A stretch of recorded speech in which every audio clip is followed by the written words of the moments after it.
Welcome to another edition of SVSU Red Alert, your weekly update on Saginaw Valley State University athletics. I'm your host, JJ Boehm. The SVSU football team fell in the regular season finale to Grand Valley, but now the Cardinals will get an opportunity at redemption as they meet the Lakers in the playoffs. We'll review that with SVSU head football coach Jim Collins, and we'll also get an update on cross country with Tony Philippek. That's all ahead on this edition of SVSU Red Alert.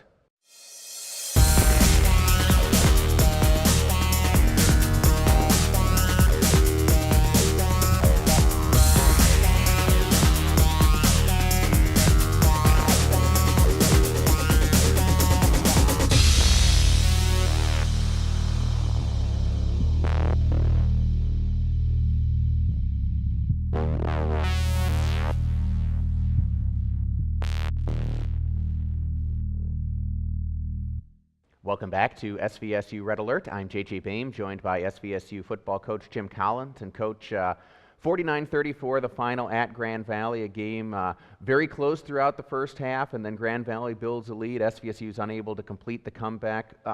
Now that you've had a chance to watch things, what did you see and take away from that game? Well, the third quarter was really tough, JJ, as you mentioned. First half, it was two good teams going back and forth, matching scores, and I thought we were doing a pretty good job of executing in all phases. But when we hit that third quarter, we didn't do some things in the kicking game that we needed to do. I think it allowed Grand Valley to get some momentum when you're able to get big returns, a return for a touchdown and a block punt.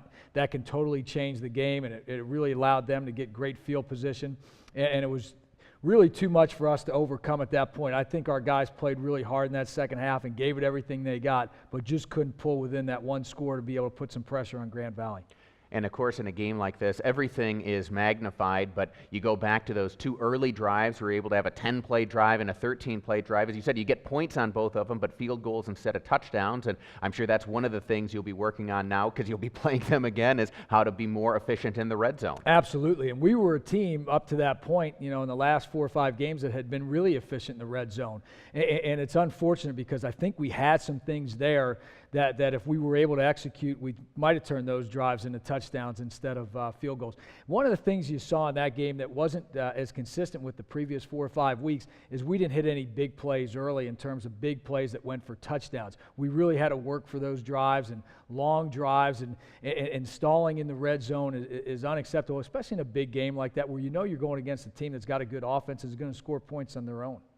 And SVSU then in the second half, when you're trying to get the comeback, you get a big play on defense. Brian Johnson comes up with the interception, but then you give it right back with an interception. So it just seemed every time SVSU would get a little bit of momentum, Grand Valley took it away. That's a great point too, JJ, because we talk every week about the kicking game and turnovers playing a big role in terms of momentum, field position, and eventually a lot of times determining the outcome. And the one break that we had in that football game, getting the ball in great field position, down 2 scores at the time, could have put us in great position had we been able to convert, and we weren't able to convert. And that was I think that was a big part of the game. If we could have gotten points right there, cut it to a 1-score game, put a little pressure on Grand Valley, might have been different.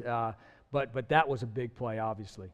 And again, a lot of hidden yards in the game when you talk about the returns that Grand Valley had and the block punt that sets them up with a short field. But offensively, you had, I think, 573 yards of total offense, so able to move the ball very well, but not able to get enough points to overcome those miscues. Exactly. And as I said, when you don't have great field position, you're going to end up running a lot of plays and getting a lot of yards. But if you can't convert those into scores, especially touchdowns, it's going to be tough on you. And I think that was one of the things that you look back at the game and you say, how can we get more touchdowns? How can we finish drives with touchdowns? And that's the stuff you got to work on as it leads up to this game coming up this weekend. I give Grand Valley a lot of credit. They did a great job, especially in the kicking game. They really had some good things devised to attack our kicking game, and those are the adjustments you make going into this week. Well, now that does bring up what SVSU will have coming up, and that is a rematch with Grand Valley in the playoffs, and we'll review that with Jim Collins a little bit later on. But when we come back, I'll be joined by SVSU linebackers coach Tesfa Smith. That's next on SVSU Red Alert.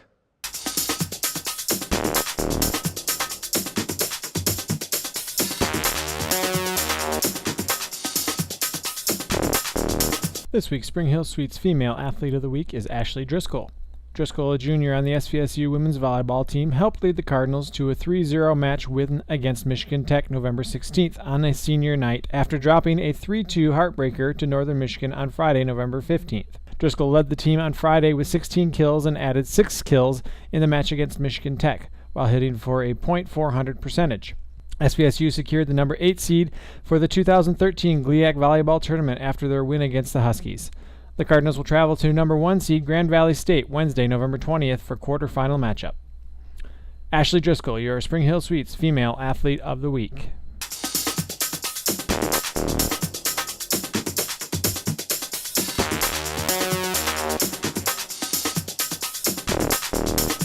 Welcome back to SVSU Red Alert. I'm JJ Boehm, joined by SVSU linebackers coach Tesfa Smith. And Coach, interesting now that we'll be playing Grand Valley for the second time, but linebackers I thought did some good things even though it was a loss against Grand Valley, got some sacks, came up with a big interception.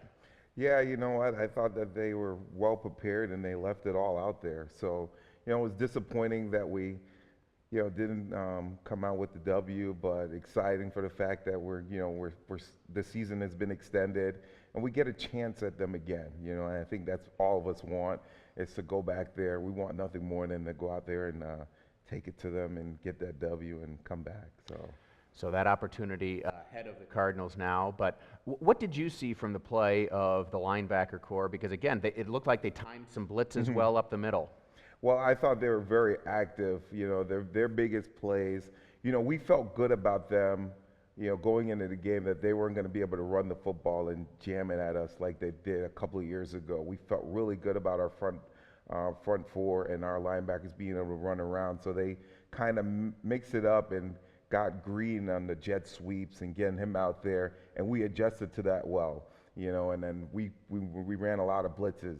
You know, we told our guys, if we run these blitzes, you got to get there. And they did a great job of timing those blitzes up and getting to the quarterback. And then in the passing game, you know, we got to get better, I think, a little bit in the passing game, because I think if we're going to beat this team, that's the only way that I think they can stay in it, is throwing the football. And we got to be better in our drops. And we were able to get that one pick, but there were a couple of plays that we kind of left out there that I thought if we made better drops, we could actually either force a pick or force a knockdown. And what is it like for you now? Because every time you go out there from this point forward with Brian Johnson, you know, he may be playing his last game for you as a senior. Well, we understand, you know, what's at stake, you know, so we're taking it one day at a time, one play at a time, and, you know, we've been so happy with his production, and we want to keep this thing going, you know, so our approach is, hey, you got to leave it out there because you never know. And as long as he continues to play like that and those other guys follow in his direction, I think we'll be in great shape, you know, so.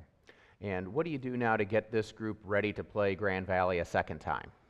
Well, we've watched at least 700 clips of them going into the game.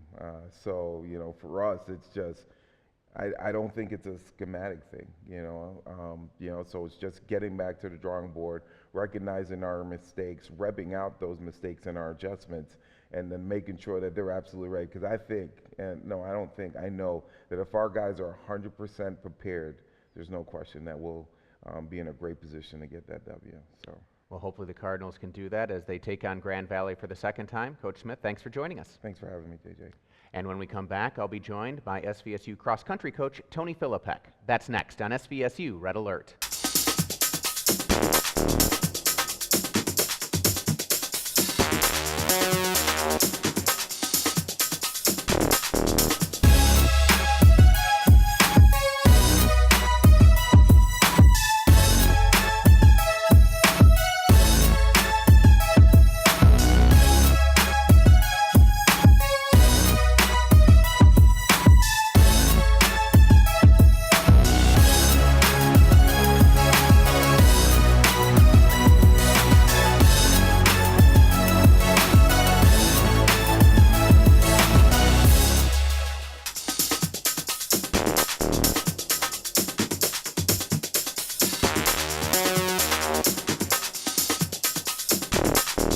Welcome back to SVSU Red Alert. I'm JJ Boehm, joined now by SVSU cross-country coach Tony Filipek. And Tony, 2 years ago, our women's cross-country team was able to go out to Spokane, Washington, and they're headed there again.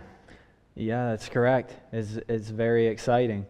Everything started 2 years ago in Spokane. That was the first women's cross country team to qualify for the national cross country meet, and now we're headed back. And I think 13th place was 2 years ago, 12th place was last year, and we're ranked 11th in the country going into this one. So it's shaping up nicely for us. And what do you do to make sure that you get this group ready to run? Because you're just trying to make sure that they can get that little bit extra, and when they go to this NCAA region or national meet. Right. Well, at this point, training is very, very simple.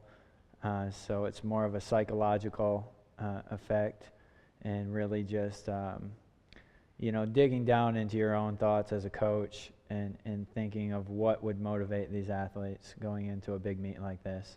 Not that they need any extra motivation and focus, because they've had it all season long, but just something extra, anything extra we can pull in, whether it's some motivation from a previous alumni or just something that we think is going to work.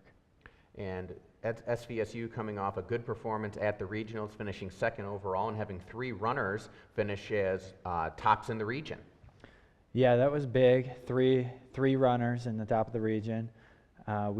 We did that last year, and we ended up taking second in the region. And we did it again this year, and also took second in the region that had 30-plus teams. We were defeated by only one team, and so that's pretty good. And we'll get to see them again at the national meet to try to get redemption. Is there any advantage to your upperclassmen who were able to run at Spokane 2 years ago from knowing the course, knowing the environment, those kinds of things? Well, I believe there's two of the females from that team still on the team that were freshmen at that point. So they have a little bit of an advantage, just being more comfortable for the 3 or 4 days that we're there. And that'll help provide guidance to the other younger the new group, so to speak. That'll provide some guidance to them to just relax, and we've been here before, it's time to go. This is what we have to do. The interesting part will be the weather and how the weather plays out. They had a big snowstorm there last time. This time I don't expect it to snow, but it's going to be cold. I'm sure it'll be around 30 degrees, partly cloudy, and we just have to think in our minds that it's 70 degrees and sunny, like we always do. So that'll give us an advantage, having a couple runners that were there before. Well, hopefully they can put together their best performances and carry their younger teammates along with them and see if SVSU can climb up in that national finish. Tony Filipek, thanks for joining us. Thank you, JJ. And when we come back, I'll be rejoined by SVSU football coach Jim Collins. That's next on SVSU Red Alert.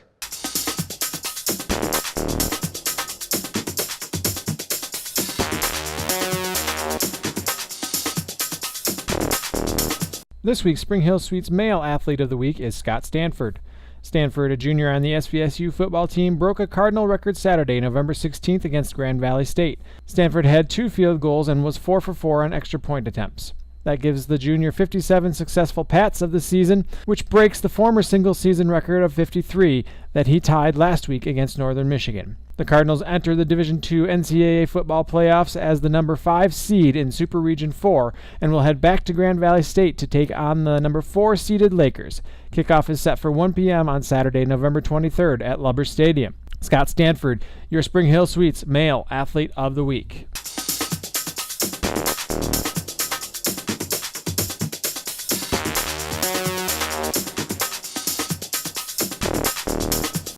Welcome back to SVSU Red Alert. I'm JJ Boehm, rejoined by SVSU head football coach Jim Collins. And Coach, first of all, what's it like for preparation in a week where you're playing the same team that you played the week before? You know, it's an odd thing, JJ, and really for 2 reasons. Number one, travel plans are always extremely time-consuming leading into the first playoff game, and this is going to be a simple one. You follow a similar script than the week before. And then the other thing is you're always in a rush to get all the video from the opponent and get those things broken down, and we did all that last week. So I think that takes a little bit of that time and work out of it, but still there's adjustments to be made. There's a lot of work to do, and we've got to find a great opportunity. We've got a great opportunity here. We've got to find a way to get it done. It is such a rare thing in the sport of football for a team to play the same team 2 weeks in a row. What is it like for you? Because I've got to think there's one part of it's emotional and mental in terms of trying to get this old one out of your system, but then also making sure that you're ready to take on the same opponent and getting up for the game the same way that you just did. You hit the nail on the head, JJ. That was a tough loss. Obviously, you go into the Lubber Stadium, you get a chance to play them in the last game of the season, conference championship on the line, and you don't get it done. And you have to look at the players in the locker room, and they're down. They're really heartbroken over the loss. But then you come back the next day and you say to them, we've got a chance. It's a playoff game. We're going to make the playoffs. We're going to get a chance to go back there. And I think that is rejuvenating, But you have to make the best of your opportunities. And I think ultimately take the emotion and the energy part out of it. It's about playing great football. It's about executing your assignments, making plays, and doing things right. And what do you do now to try and get ready for a Grand Valley team that, now they've got a better sense of what you want to do, you've got a better sense of what they want to do? Exactly, and it's a chess match at this point because they're going to make adjustments based on what happened this past weekend. We make adjustments based on what happened this past weekend. And really, similar to this past game, a lot of things evolved during the course of the game. You got to do a great job of making adjustments in game. Because I think recognizing the certain adjustments fast enough and then getting that information to your players is really key on game day. So, it's going to be a weird feeling walking in that stadium again 7 days later, and having the other game fresh on your mind and all those preparation things fresh on your mind. But at the same time, once again, this game's going to be different. It's going to be different from the standpoint that it's on a new day. It's a new opportunity for both teams, and the players have to go out and play without even thinking about what happened the week before. It was a very somber bus ride home, very quiet, but by the time we got back to campus, enough other teams had lost. You're in the playoffs. What's the attitude of your team now, one, with the opportunity at a second season, but then also, again, going against their arch rival for the second week in a row? Once again, JJ, I think when you make the playoffs, it's new life is really what it is. I say this all the time about football. When you lose, it feels like you've been knocked down. It feels like a part of you dies. And then when you get an opportunity to play another game and another chance, you feel like you're reborn. And I think that's what we feel like right now. It's a team that's got a lot of enthusiasm, a lot of energy, feel good, get over this last one and start focusing on the next one. And how much of that is different from the standpoint of, I got to think it's difficult to say, all right, how much of what worked last week do we keep, and how much of it do we have to say we need to tweak a little bit? Good question, JJ, because I think ultimately you look at what worked and you say to yourself, are they going to do something to stop what worked? I think the bottom line is execution of the same stuff that got you here. We played 11 games. We've had a really good season up to this point. The plays that have worked week in and week out are the plays you got to go to, and you got to hope your guys do a better job of executing them in certain situations. But there's not going to be any trick plays that win this game. It's going to be executing the basic things that got you to this point. Well, we'll see if those things are able to work out a little bit better for the Cardinals in the rematch with Grand Valley. Coach Collins, good luck against the Lakers. Thanks, JJ. And we thank you for joining us, and we hope you have enjoyed this edition of SVSU Red Alert.